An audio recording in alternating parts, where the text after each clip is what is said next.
With Arius, the Labyrinth Butler dropping very soon, and so many other cards coming out very soon. Shout out to the Labyrinth video coming out extremely in the near distant future.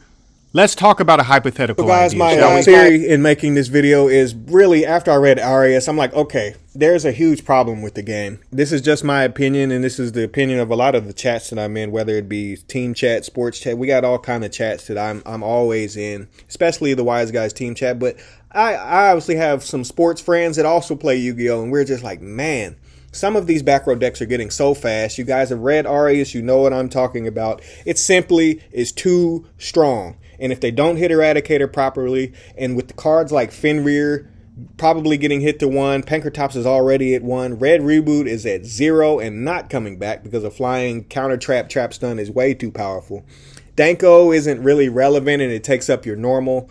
And I really feel like it walks into Nibiru anyway. Harpy's Feather Duster loses the anti-spell. There's so much I could talk about. But what I wanted to talk about is this custom idea. And let me know what you think about it down in the comments. I really wanted it to kind of fit into, theoretically, into the Jinzo sub archetype. It's not even a full archetype. It's like a sub weird archetype that's never...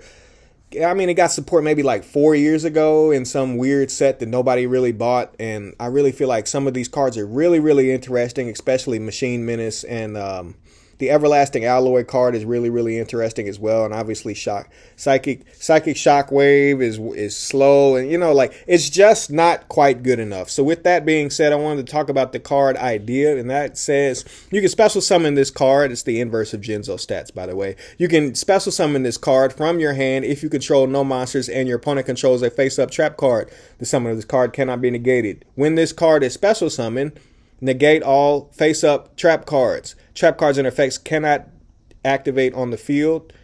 They cannot be activated on the field. And negate all trap card effects on the field. I feel like that was kind of a redundant point. You know, it's hard to write problem-solving card text. It's easy. It's harder than it looks. Add one Jinzo when it leaves the field, though, or is destroyed, quote-unquote. And add one Jinzo or one card that includes Jinzo in its text from your deck or graveyard to your hand. My opinion is that we need some sort of a Cyber Dragon style of effect where you can quickly get the card on the field. Maybe you would want to open it up to being outside of just the main phase. Maybe this would just be a quick effect where it could special summon itself at any point. That way you couldn't get anti-spelled and somebody'd have a Baron in front of it and there's nothing you could do about it. That's what I'm trying to avoid. We don't have enough answers for that. And beforehand, we had cards like Red Reboot that would just flat out like be able to wipe that out, where you could just be like, all right, reboot, cool, all right, battle phase evenly, or Dark Ruler if they had a board full of monsters. It just depends. My point in bringing up this card is that we want, one, I would like Jinzo support just because Jinzo is my favorite card probably ever, and I've always felt like there just needs to be more support to pull him back into being meta, because that would be kind of cool to see Jinzo be meta.